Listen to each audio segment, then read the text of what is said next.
All right then. Hello, I'm Elwyn, and my pronouns are he, they, or it, if you like. I don't mind. Awesome. So I followed you on Instagram for a while now, and I love your content. I feel like a lot of your content is a lot more down to earth and like much more honest than a lot of things that I see. Not that like other people aren't honest, but I think you're just a little more I'm upfront be a about like what bit blunt, I think. Yeah. yeah, like what people want to say is what you end up saying, which I think is I appreciate that a lot.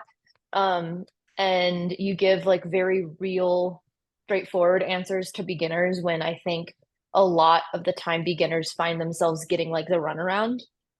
Hmm. And also your podcast, I listened to a few, mainly the ones of the people that I'm friends with because I'm biased and I just wanted to know what they had to say. But Oh, yeah, some really fun conversations there. So I want to know like how you got started in your practice, or like has this always been a thing for you, or pretty much. I was basically adopted by my two aunts. Now, when I say two aunts, one was my great aunt, who then adopted, who was technically she was my second cousin, but my great aunt adopted her when she was very young because her mother died when she was three. However, to me, because they were much older than I was, obviously, they were my two aunts, and I was basically adopted at them very early on when I was born, due to other complications with my own mother and father, and things weren't great there, and so they took me on, and I was raised by my two aunts most of my childhood, my young childhood, and they were witches, and they were working witches, which I never. So for me, it was a bit odd going to a friend's house, because there were so many things that I was like, it seemed like things were missing a lot of the time. But Mhm. we had like a healing room, um, and the healing room. I assumed, well, by the time I was six, I assumed. I remember going to a friend's house, assuming that he had a healing. I thought everyone had a healing room, which was where my great aunt, because she was a fantastic healer, but that's where people would come to go and get healing, energy Oh, healing and stuff. interesting. And my other aunt, she was a really good medium clairvoyant, and they offered spell work. And out in the back, there was an old bomb shelter, and the bomb shelter got converted into, because it was like from World War II, it got converted into this, and loads of like plants and things and herbs hanging up, and like big, huge barrels of like almond oil and base creams and stuff for making their own creams and salves and things that they would sell as well. And every day was it was great. I must admit, I've got to admit, like every day was great as a young kid. Um, I would often be playing out in the garden, but you'd come in and they'll tell you, go and answer the door, and it was someone you didn't know who it was, but it was like hello, and they were a little bit taken aback that this kind of 6 or 7 year old was answering the door, telling them to come in, and hello, I'm here for a reading or something, and I'd be like, yes, come in, like shut the door behind you, and I'd like, would you like a cup of tea? And I'd tell them to sit down in the front room. Would you like a cup of tea? And they'd be like, yes. All right, I'll be back in a minute. And I couldn't make a cup of tea, so what I used to do is I used to use the hot tap to make a cup of tea, which is probably disgusting, but I used to give it to them Oh, because I wanted to help. I wanted that's to so sweet. it's like family, But I've actually caught my 6 year old. It was a bit of a total recall moment for me. Um, I was doing a reading at my desk. I was doing a bone reading, and my 6 year old she's got her head on the desk like this there, and she's watching me. And as I'm doing the reading, I'm watching her, and she's looking at me. And it took me back to I used to do exactly the same thing to my aunt. I would sit there, I'd sit next to her and just watch her do a reading. And at the same age, around 6 years old. And it was so funny. But the weirdest thing is because my 6 year old, above all other things, she wants to be a witch. And I said to all my kids, you do what you like. I don't care. It doesn't matter. You don't have to do this. Um, but no, that she definitely wants to do that. The other one wants to be a sushi chef. and she's 4. So, That's very, very yeah. specific. I like that she knows. she's she's always like, I make what are you doing? I'm making sushi. I'm like, all right, that's what she wants to do. But yeah, so it's always been there. I think one of the things though, when I tell people that, people ask when I get started, it by no way is it a sign of elitism, because a lot of times people will be like, oh, it's a generational thing, and it's like it's not in the way that people think, it's not in the blood in that way. It's more that I've seen people who claim to be generational, which is completely fail, because they carry a name or they carry a status, and so they don't try it. And there's people who've literally come into it like at the age of 30, and they far exceed people who were like born into it. It's not always so cut and dry, in that way. And so, but I then moved away from my aunts and went back to my mother for a short time, and then at the age of, I don't know, I must have been about 15, I moved back to my aunts, who then lived up north, in this little, it was on this street on the outskirts of a village. And it was this, a village called, well, it was a village then called Retford. It's a little bit more built up now. But we lived in this house, which is a bungalow. It's a really old bungalow. And it was wonky. It was a brick bungalow. It was kind of wonky like this, where it subsided a bit. But it was a wonderful place to be and to return to, because at that time life had taken quite a bit out of me, and to be honest, I was kind of healing living with them. But at the same time, they've both passed now. My other aunt, who's my second cousin, she passed 2 years ago. And it's one of those things that a lot of the times throughout, right until I was about 26, I suppose from 15 to 26, I was their carer. I looked after them and they looked after me. And I continued to learn after that and pick up kind of where I left off. But they looked after me at a time when I was most vulnerable, in my most developmental stages. They gave to me this most magical and wonderful childhood. The memories that kind of kept me going, to be honest, throughout much of my young teenage years. And it's the least I could do, to be honest with you. It was wonderful. It was us and many, many animals. Oftentimes bringing home injured wild animals as well, that just became part of the family after a while, and things like this. It was very strange. It was a very, looking back now, I think a lot of people would have probably thought it's a very unusual life in that way, and yet me doing what I do now, especially, I think that's in honor of them in a way, because I came away from it. They always told me, you're going to do this. This is what you're going to do. Because I used to do it. I used to do readings in like the old fashioned way of doing readings. You go to a pub, someone will book you for a venue, and you'd sit there just reading after reading after reading after reading till like 11, 12 at night. And then you go home. And I used to do that from about 16, 17 going onwards. And then I went into archaeology. I don't know why.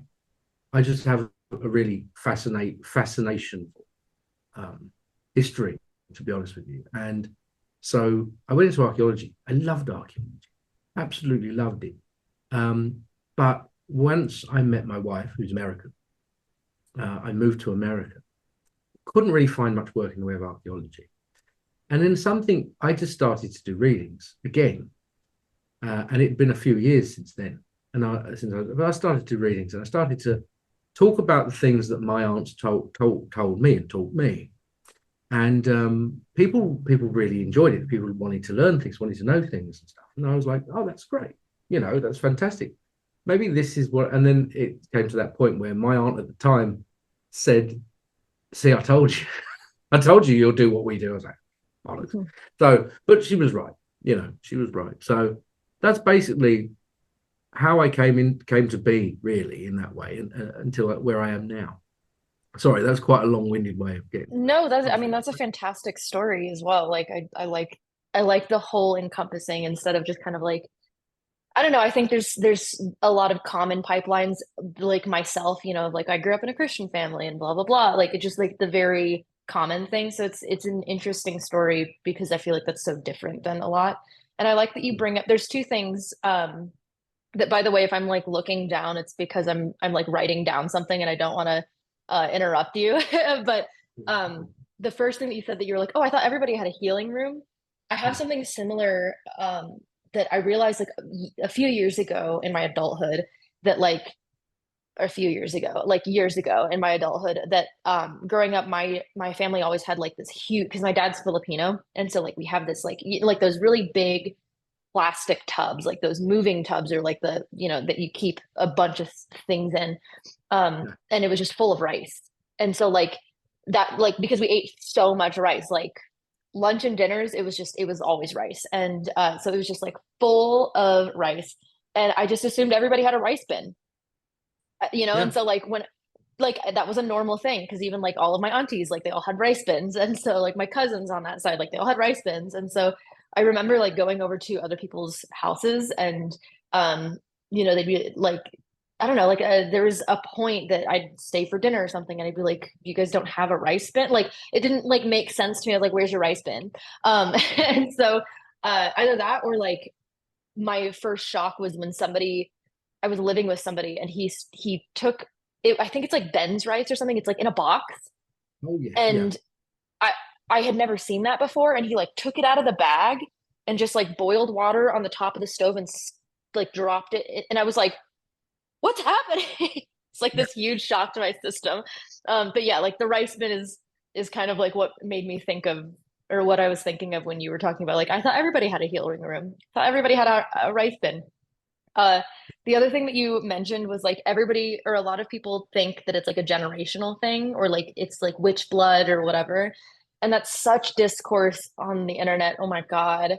And I feel like a lot of that just comes from again like a place of like wanting to feel special in a way, because like you said, I've met so many like generational witches that it's like I don't really feel like you know what you're doing, or like if you do, like you're not, I don't know, like you're not trying as hard, like you said. There's not that effort. You're not like actually living that. You're more of just like claiming that. And you kind yeah, of have to do both. yeah, Um, yeah, so I think that's a really good point that you bring up because I think a lot of people have that like back and forth of like, well, my family was never witches. How could I be a witch? Um, yeah. yeah, there's something on, there was like a whole tangent that you almost got into on one of your podcast episodes that I really wish you would have just like dove full in, but like I understand why you didn't because you had other things to talk about. But there was a topic of how there's all these witch labels, right? And then you were saying how like there's like folk witch, like the folk witchcraft is where everything came from. So like you Yeah, can't really like separate like folk witch and then like all these other like you're like this is yeah, like a whole different entity. Do you want to yeah. go in and like dive Well, into that? yeah. I mean, the especially like the term of folk specifically as well. It comes to like things of legend, mythology, things that come to be, become almost an unspoken law or understanding in some way, and it's primarily from our association. And I tell people a lot that witchcraft is association is a big part of witchcraft because you look at one thing and you may associate one person may associate completely different to an item, an ingredient, something, and your association is what can also help that power, what it means to you specifically. And Mhm. so we have so many different, also it's such an all-encompassing term for so many different cultures, folk practice, folk witchcraft. And I think a lot of people misunderstand a lot of the times because if I so there have been times where I've said something like along the lines of like, oh well, I'm a folk practitioner, I'm a folk witch, and someone says to me like, well, you can't do voodoo, you can't practice voodoo. I'm like, what? And they're like, wait, because they immediately that's where their brain jumps to when you say folk practice.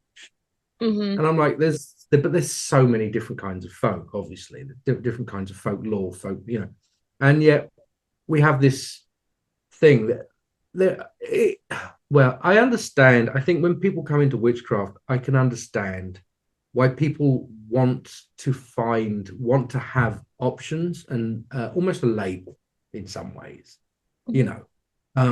And it's a bit like it's a bit like, you remember the Pokemon? You remember Pokemon? It's like, choose your Pokemon. You got three different Yeah, Pokemon. yeah. And that choice of like, oh, what am I going to do? What one am I going to go with? And it's people like that. I think people want that. It gives this sense of excitement, especially if people come away from monotheistic religions and other such pre-existing religions that may have been born into or something like that. They come out of, they look for something that has a label or some kind of a pigeonhole in some way, because it's a good place to start. It's what we're used to. If you kind of like, welcome to witchcraft, and then kick you out of plane and you just free Yeah, fall it. You're yeah. like, oh, that's kind of the truth of it, really. But we have, by choosing names and titles and things like this and different avenues that we may go down, I suppose it helps people, yeah, in some way. But to my mind, it hinders people. So it can hinder a lot of the times. My the way I was taught witchcraft is a weird way, because it's chaotic in many ways. It looks at breaking down the illusions of things that you depend upon mentally. From a young age, that was one of the things that I had to be in a safe place. And I remember being in a safe place, but also being challenged on all the things that I thought were true.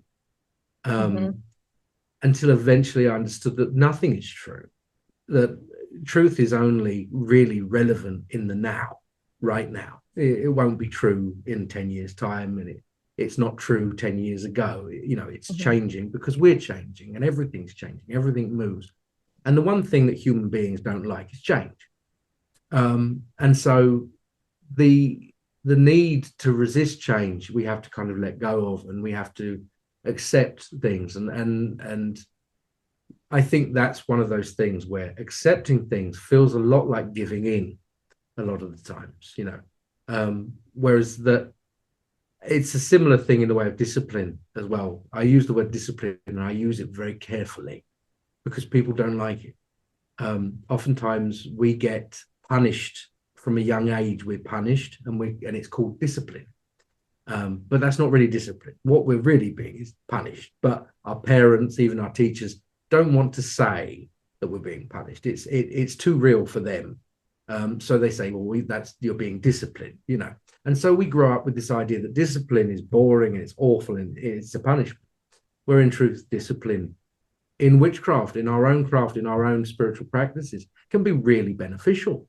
However, we first have to break down our understanding and reevaluate what discipline means, and that it's a friend, it's a tool that we can use that will better us.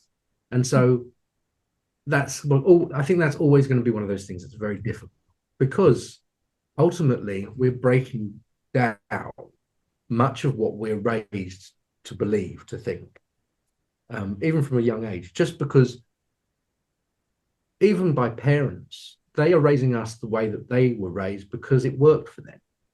It worked for them. They're alive. Whether things are going well for them, things are going bad for them, that worked well enough for them. And the world is dangerous. The world is scary. So that's what we will do. That's how we will raise them. This is right. That's wrong. And all this.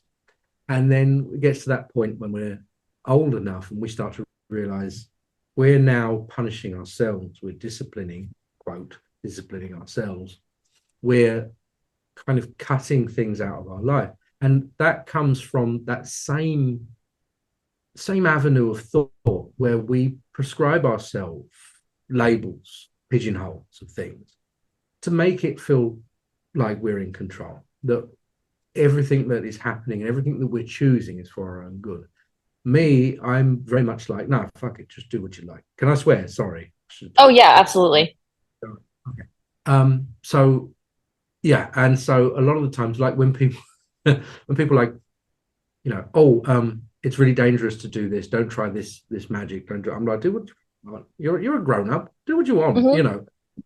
Oftentimes, you you're never gonna know or prove or show yourself who you are and what you're capable of unless Mhm. you fuck up, because it's not in the fucking up that you learn, but it's in the fixing it.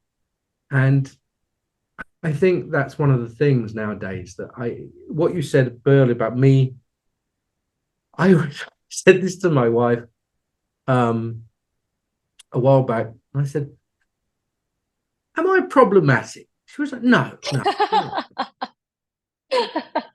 Am I Someone said, problematic? "Yeah." Someone said, I can't remember, someone said to me something like, you're never afraid to speak up on things or say like similar to what you said, like say it how never to say it how it is. I was like, am I outspoken then, or something like that? She looked at me and she was like, no, no, you're impatient. I think she's right, actually, to be honest. She's right. I am impatient, but I think it doesn't help anyone sometimes. And I think Mm. oftentimes people create these huge circles, this whole rigmarole, to make themselves sound like they know what they're saying. But in truth, magic is really simple. You get to that point, you know what I mean? And you're like, Yep. oh, wow, we oftentimes the reason why we get in our own way is because we overcomplicate things so much. Hmm. And so I try to keep things simple, but it's not always easy because I pontificate, you know. I have autism. So I don't have autism. I am autistic, I suppose I should say. Because otherwise it sounds like it's a cold or something. But sorry, I have autism this month. Just this month. Yeah. So I think I do see things. I think I see things, and sometimes I can be blunt, and I don't mean to be blunt, or I Hmm. don't see something at all sometimes, and it's not I don't deliberately mean to either. But Hmm. I think it works to my advantage most of the Yeah, time. I mean, I think that's appreciated, especially in nowadays, and like I have plenty of friends who are also autistic, and honestly, like it's really refreshing because of that, because like you can just be incredibly straightforward. Like you don't have to like flourish your words or like make it seem like you're trying to say something when you're not. Like I had a friend over a while ago, and I go to bed early. Me I'm too. I'm tired at like 10 o'clock and I'm like, oh my God. And I also don't like having guests in my house. Like, Yeah, unless I'm you're my like, "Can I leave friends. now? Because I want to go to bed." Yeah. Yeah, exactly. And so, my friend was over here and they were like, is it okay if I leave at 10 instead of 11? And I replied to them and I was like, yeah, actually, I'd prefer that. I'm tired. And they were like, okay, great. Like, there was no like, wow, that's rude. You don't want me here. Like, it was Yeah, it no, was yeah, very much like, oh, okay, cool. I'm glad that it works out for everybody. And like there was no like mental gymnastics of like making it seem like I was saying something that I wasn't or things like that. So I kind no, of I appreciate like the like bluntness in people, yeah. you said so many things that I wanted to touch on. Like there were so many like little so like I was just like sitting over here like taking notes. Where do I even start? Uh Okay, I think the first thing that comes to my mind is so again, you talked about your wife and like, you have a family clearly. And again, I was listening to something in your podcast where she wasn't like a practitioner at all and she didn't even know that you were a witch until she like started dating you. Till How we till we were I want to married. know how that Oh, until you were married. Okay. So how like I'm curious like how she dated you and you like how she didn't know or maybe like how that relationship changed or like how did that whole thing like go about when you started uh, dating her and like to present day. right. Well, it was a long distance relationship. It was Ah. purely a moment of a friend of mine who also is autistic, and he is the. I love him so much. He is so blunt as well, and it's funny enough. Just going back to what you said before about the bluntness, and he's much more blunt than I. And we were working together because we both worked in archaeology. And it's the end of the day, and I came over to him and I gave him a hug because he's about 6'7". He's huge, and I'm like 6'1".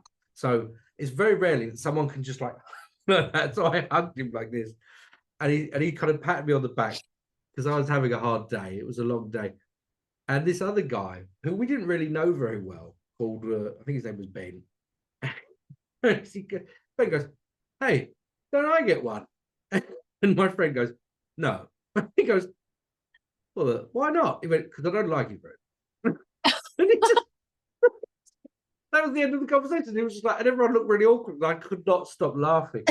It was just that's how blunt he is, though. It's so nice though when you just watch it and you see everyone feel really awkward, and I'm like, this is brilliant. Because it's genuine. Like there's something about like the genuineness about it that like you never have to try to Yeah. figure out what they mean. Like it's like you don't have to play these games. Like you just know that like, okay, they're uncomfortable. They don't like you. You know, Yeah, like it's okay. it's wonderful. I think that's one of the reasons why a lot of people love animals. I love animals because you know if an animal doesn't like you, an animal doesn't want to be stroked or touched, great. He'll let you know. And I think it's very relaxing. You can feel relaxed around that. Anyway, sorry, I'm going off one, but basically, it was he who told me to try online dating, and I was like, now being quite old, in my mind, online dating was kind of like Lonely Hearts column. You know what I mean? So I was like, Yeah. I don't know. I'm not sure. And working in archaeology, a lot of the times I would date people from other countries because we'd all work in different countries or whatever. And so I was like, I don't know. I'd like to meet someone local. He said, well, try online dating. Okay. So I made a profile and and I kind of forgot about it, to be honest with you. And I went on a couple of dates. They were all right. And all of a sudden, I got this very long message, and it was very sweet. It was very sweet. It was very genuine from this person, but she was in America, and I was like, "Oh, that's a shame." And then I just kind of ignored it. I was like, "I'm not going to even," because I mean, I, that's I fair. didn't Yeah. I didn't want to, like, because she was so sweet, and I was like, I know I would, and I don't want to do that, and it's best just to pretend I didn't see it. And 2 months go by, and I check my messages because I don't check, and then there's another message a month or so, a month and a half later, or something like that, and I reply, and there is this back and forth, this messaging almost immediately, and it's very strong connection. And then there was the exchanging of numbers or online calling. It happened very quickly. It was very, very powerful connection. And I would say things to her, like I would tell her things, and she was like, "How did you know that?" And I was like, "You told me." She's like, "I didn't tell you that." And I was like, "Oh," and I was like, "Oh." So that's the thing that just happens, and you know what I mean. It just happens. But I kind of, and I just said that I'm very spiritual. That's the word I use. I was like, I'm very spiritual. It's just in my family as well. They're very spiritual, and I didn't really say any more than that. And it was kind of left like that. And so then I flew out to meet my wife. She flew out to stay with me. It was this back and forth, and it was only maybe 6 or 7 months we were married. It was really quick, very, very Wow. quick. And it was one of those things I find myself just standing there, like, I'm getting married now. Oh, What do look I at do? that. Yeah. And I used to come back to England a lot to work, and then go back out there. So it was like a 3 month back and forth to Illinois. And then I decided that's it now. I'm going to stay. And I got my green card and I stayed in Illinois. And now we've got like 3 kids and stuff. Now I live in Northern Ireland. We moved about 7 months, no more than that now. 9, 10. Wow, 10 months ago almost. Yeah, it's almost a year coming up. Wow, that's yeah, and that was a big thing. We just kind of took our suitcases, anything we could carry with us, and left. Everything else we sold, got rid of. We were like, we need a change, and I don't plan at all. I Oh, don't plan. I don't look and be like, I'm going that way. just I just go. I just mhm, go, and I find, because personally for me, it's like being lost is one of the greatest blessings in life. When you're lost, you find something. If you know where you're mhm. going, it's predictable, and you know what's going to happen, and it's a bit boring.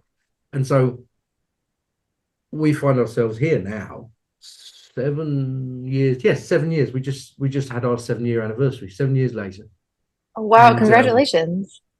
thank you. And it's wonderful. But she didn't know until after we were. She had an inkling, obviously, but she didn't know until after we were married. And then I kind of casually. But here's the thing: my wife has a phenomenal gift of clairvoyance, and it's been suppressed, and she Mm, knows about it.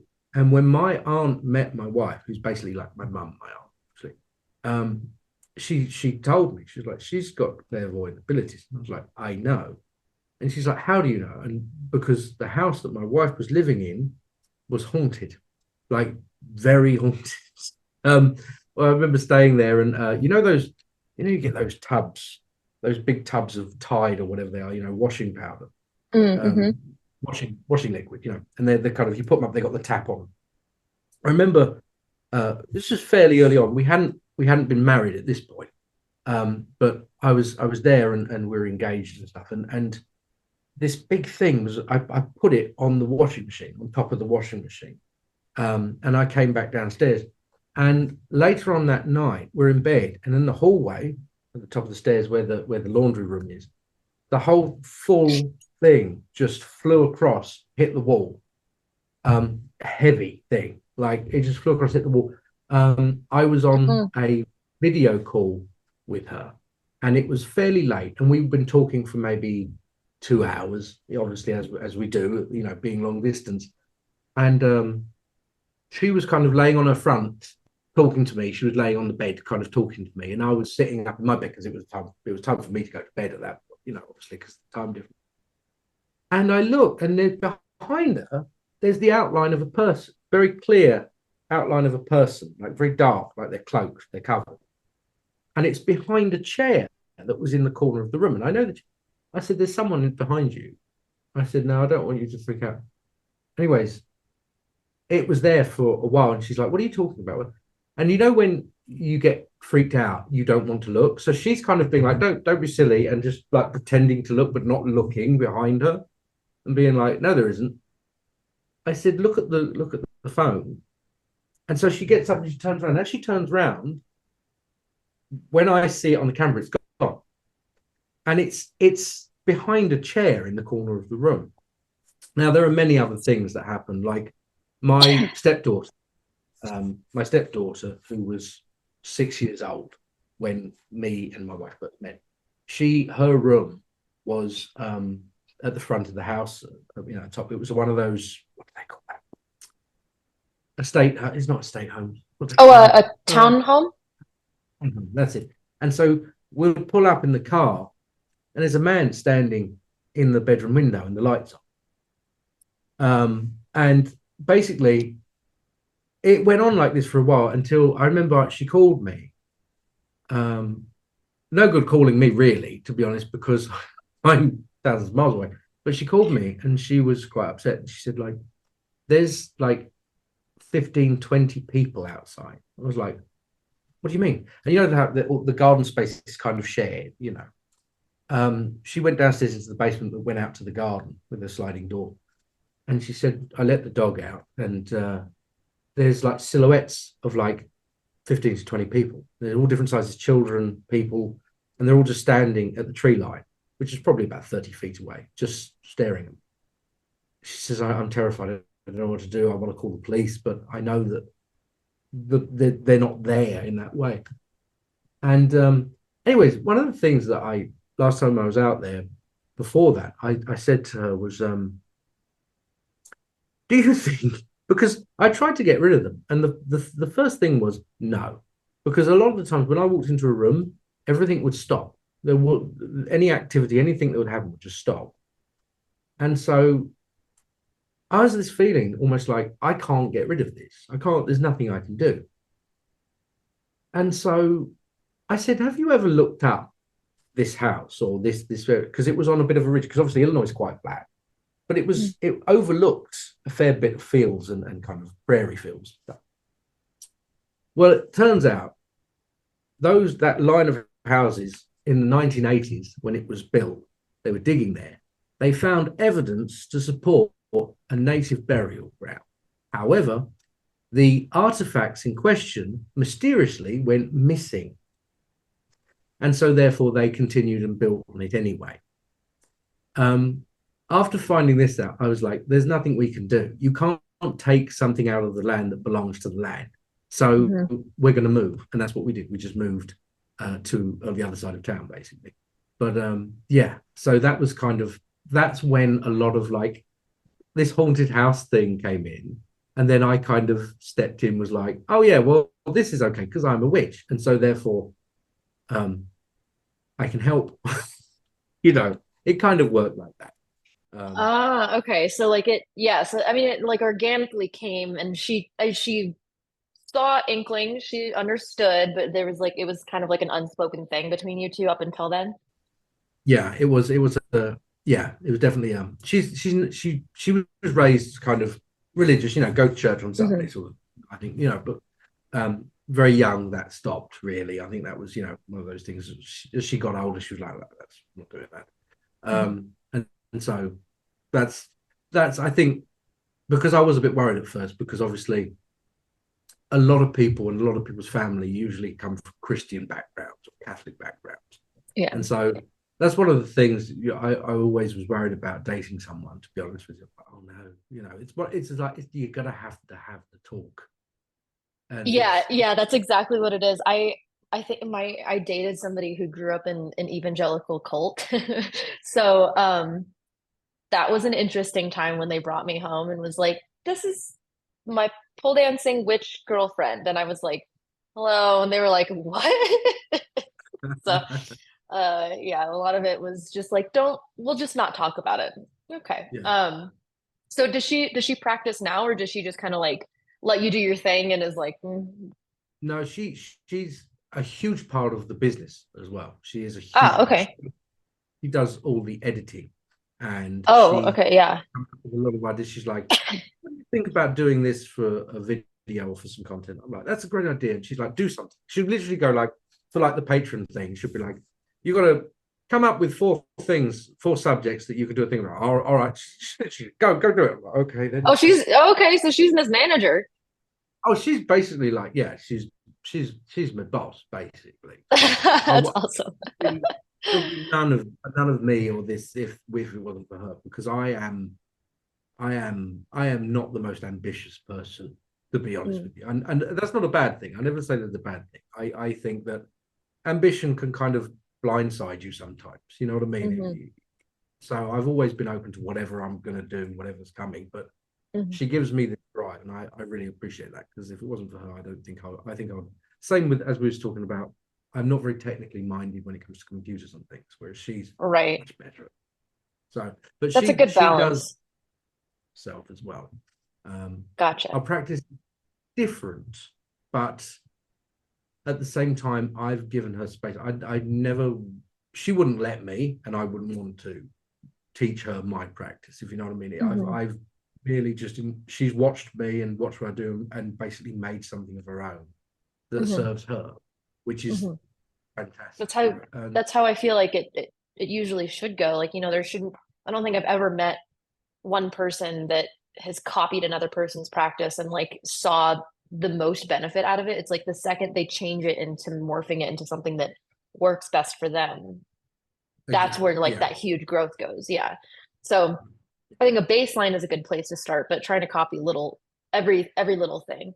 When did you, so like your business, you do readings, you do consultations, you do spell work, right? Like so I'm always curious about like what the most difficult thing is about that, because I feel like that's such a different realm than a lot of different, careers. And then also, like, what kind of things did you learn out of doing that for so long? Like, what kind of things did you learn from doing spell work for other people or doing readings for other people? One of the things that for spell work, I don't offer spell work at the moment, but I'm going to be offering it again because I got sick and it was just too much to do. You know what I mean? Like, I caught COVID and I just basically got caught long COVID, and it was just Oh. terrible to kind of climb back from it. So I was like, I got to stop the spell work for a while until I feel better. And one of the things is that very rarely, it wouldn't be like once a week or something, but once maybe every couple of months, few months, someone asks for something that I will not do. And not just maleficent, not just bane, you know. It can be love. I remember once someone asked me something about love, and it was purely obsession. It was purely this guy, and he was like, I am in love with her. I messed up. And I replied, and I was like, then you messed up. Own it. I cannot make someone come back to you when you effed up. You like what like that would be painful because I'm condemning them to misery. They left you for a reason, and it's the same with baneful work as well. And people will be like, I want this, and I'm like, you don't want that. And I do. I went, no, you don't. You don't want that. You're angry and you're hurt. And everything is an exchange, and everything has a price to be paid. And that's not a warning, but everything is an exchange in life, in some way, everything we do. And so I can't remember, there's an author I was reading, and they stated that, especially in baneful work, they don't believe in obviously like the rule of three and things like this, but they said that if you are to imagine that to do baneful work, you spit poison in the direction of someone, no matter how accurate you spit, no matter how powerful, you take that poison in, that you hold that poison in your mouth, and so you're going to make yourself sick in some way. And I think that's the thing is that oftentimes you get practitioners who just do almost nothing but offer baneful work for people, and you see it. I think maybe in an energetic sense, I don't know, but for me, when I see it, I'm like, oh, they look ill, they look sickly, Decrepit, they look angry. Like anger is just kind of eating them from the inside out. You can see it. And it's just like, ooh, And so learning to say no to people, I wouldn't say it's something I've always struggled with, but it's definitely something that I got better at in that way. Now, when it comes to readings, I can be quite blunt. Sometimes too blunt, and yet people seem to appreciate that as well. You know what I mean? Not blunt in the way that I'm mean or anything like that, but oftentimes people know some of the answers to things, and it's almost I often think that people are like mirrors, and as a reader, you're a signpost, or you're another mirror. That's all you do. You point them in a direction. You can go this way, you can go that way, you can go that way. You don't tell them what way is better. They know which way they want to go. It's whether you can give them that courage. You can give them a pep talk about what they can do and the strength that they have. Because people are uncertain. People want recognition oftentimes of things. And I think that once someone said to me that, pain is one of the most useful tools you have as a reader. And I definitely agree there, because oftentimes when people seek out a reader, it's for something. It's usually for something. They're at a point in their life that they're uncertain, there's pain, there's something. And if you can empathize with that, if you know that, it helps so much because you can connect. You know what I mean? And so that's one of the things is that I used to be very people phobic. I am still a bit people phobic, to be honest. I'm a people person and I like being around people, but I have that limit where I'm like, I must retreat now. I have to go now. And because otherwise I get really tired. And one of the things that's taught me is to learn how to empathize more with people in a way, and understand that many people are actually like, oftentimes I felt quite alone growing up. And that may be because I autistic. I don't know, but I've I don't feel like that anymore. Do you know what I mean? Hmm. And oftentimes people tell me things, and they entrust me with what they tell me, and it gives me a great honor, a sense of honor, to be honest with you, in that way. Because I remember, I remember people would come to see my aunt, and she would be leading them out, and they would be absolutely sobbing, and and I was like, "What's that about?" She's like, "I can't tell you." I'm like, "Oh, go on, Sylv, just tell me." She's like, "I can't tell you." No, and I was like, because I'm probably about 15 or something, but at the same time, I understand that now. When it's one Hmm. of those things, but um, that's something that I've learned as well. I think is that it's given me this immense sense of satisfaction and to be where I feel like I'm supposed to be as well. Yeah. That's one of the things. Yeah, and it's a weird thing. It's a culmination of everything that I've always done. Um, I I'm getting to the point where I'm restocking on physical items as well because I used to sell physical items on the store, and since we moved to Northern Ireland, I've started collecting from sacred sites and stuff, different woods from specific trees and things, and making wands and staves, and I do like hagstones and things like this to make jewelry and talismans and things like that. And so it's very much like the cunning craft and what I'm trying to bring a lot of what my aunts did into the 21st century. Because the weird thing was is that as they got older and I started to care for them, there were less people coming for readings and things. And one of those reasons was is that we never told anyone what we did. Um, it was like people know that was the thing. Like Hmm. in the villages, what people knew, and so we don't talk about this. And people would often come and they would go. And growing up, and then even in adult life, it was one of those things that I didn't tell people about. And then I came very late to social media because I resisted for a long time because I'm very old. Sat there with books, like reading with a cup of tea. Like, no, no, no, no. And but once I did come into it, I saw this thing, and I was like, wow, there's people putting themselves out. And I did one of the most terrifying things I think I've ever done was put myself there and be like, hi, this is me. And people were like, hi, that's great. And I was like, oh wow. And so I was like, maybe we should tell everyone what we do and who we are. And it was wonderful, and it was met with love. And I thought, this isn't bad anymore. It's not the same as it was. And this is the way that the things that I was taught are going to survive and how I'm going to carry this on if my kids. And so that's also what I've found in doing this is something to give my kids, even if they don't really want it. It's there, and they will know it to an extent. They'll be one day they'll be like, "Do you have Dad's wand, or did he leave that to me?" Things like that. We'll be like, I don't Yeah. know.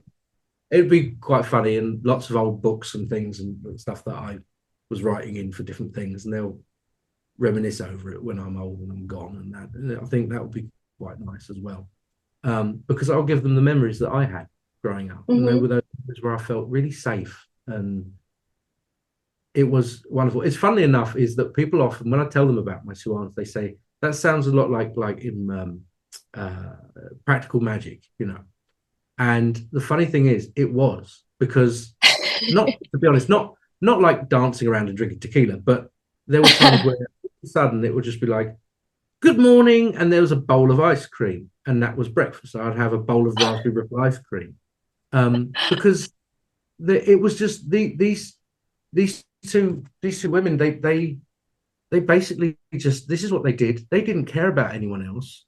They just did this. They were good at it, and they were okay, like financially in that way, and they didn't give a shit. They just did what they wanted. And so for me as a kid, they were just like, yeah, no, I'll get spoiled rotten with things like, hey, ice cream, do you want some ice cream, do you want this? And there was no real rules about stuff. Apart, the only rule was bedtime. To be honest with you, that was the main one, bedtime. But the rest of the time, I would sit there and watch. Oh gosh, what was it? Conan the Barbarian. I was far too young to watch Conan Oh, the yeah. Barbarian. But I loved it, and it was great. And my great aunt, I'll sit there and watch Star Wars with her. And but one of the funny things, my wife takes the piss out of me all the time because I am basically, I have the spirit of an old woman trapped in my body, basically. Um, and so I knit. I'm obsessed with murder mysteries. I read and watch murder mysteries like Agatha Christie and stuff like that. And I love a bit of gossip, but I never started. But I love hearing it. And I drink numerous cups of tea, and I have a great fondness for cats. So I'm very much like an old woman in that way. But that's because I was raised among old women. You know what I mean? So it was that's kind of they're my comforts, which is Yeah, quite funny. Everyone thinks it's really funny. Um, this kind of big bald tattooed guy knitting while watching Miss Marple. that's hilarious. It sounds like you and I pretty much live the same life. So, I yeah. see you like Don't plants. really. I've got into plants myself now because I've got light to do it. Yeah, yeah. This flat that we're in now, it's like it got a lot of windows, which is so nice because both my flatmate and I both have like a ton of plants. So like we're kind of we don't really have any room for more of them, but we keep like Mm, propagating and like buying more, of course, because like why wouldn't you? yeah. But yeah, I do love my plants and all of my trinkets and the candles and all the little like old things that I find at thrift stores and whatnot. So I'm a maximalist, and I've always been like that. I can't help it. yeah. This dead owl. That was actually my wife loved it, and she was like, "You need to get that. That's amazing. He's so cute." And he's like 120 years old. Oh my Um, God. And it's taxidermied? yeah, he used to live in a That's museum. awesome. I think he's a young. He's really ugly. He had mold on the top of his head, so he's got like a bit of a Oh bald. no. And Oh, he what a cutie though. he looks like he's 120 years old as He well. does. Yeah. Why I love him. But he came from Dublin, and I think he belonged to a museum. And That's so cool. he I call him Eldred, and he sits there, and he's brilliant. I love him. I'm trying to find a bowler hat that would fit him. I thought a Oh bowl my God. help his confidence a bit with the bald patch. You Yeah, know. cover the bulk. Yeah.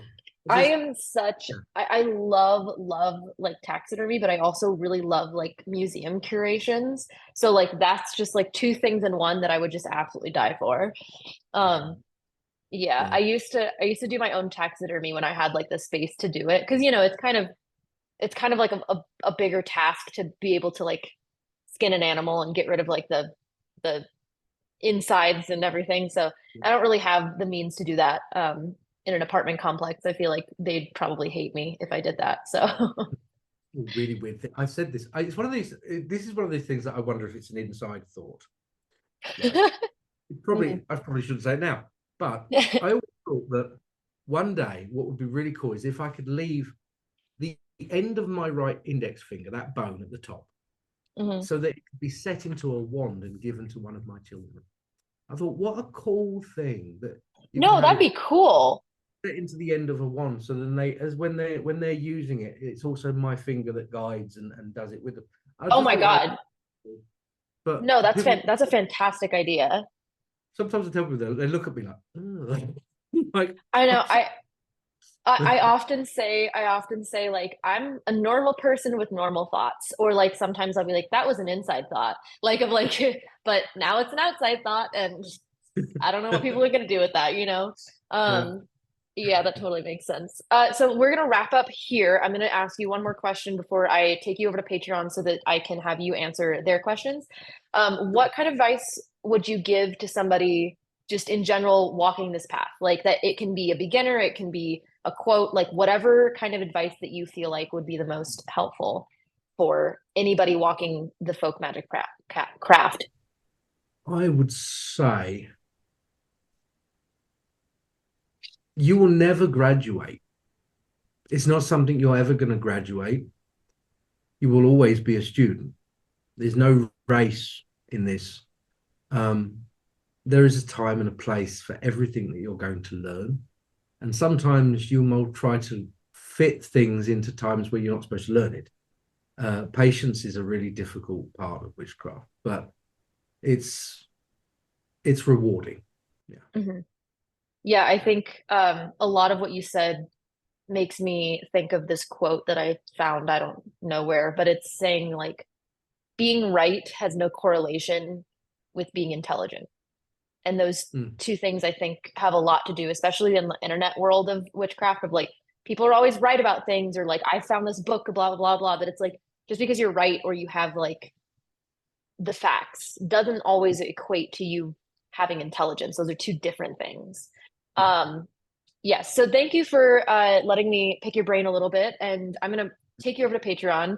But otherwise, oh, also, you'll have to send me like a link of all of the things on where to find you, so that I can put it in the description. So if you Okay. don't know, uh, like any of his content or anything, you should. There's a podcast. You're on TikTok, right? I'm on TikTok. I'm on And YouTube, Instagram. Hmm. Instagram. I'm also working on a book right now, which Ooh, okay. I have to actually get the thing of it to my agent to Right. send. The draft Yeah, or the draft. whatever. Yeah. Perfect. So, but it's yeah, I'm really excited about that. Yeah, I'm excited for that too. Okay, so everything will be linked down below. Thank you so much, and I'm going to take you over to Patreon. Bye, everybody. Yeah.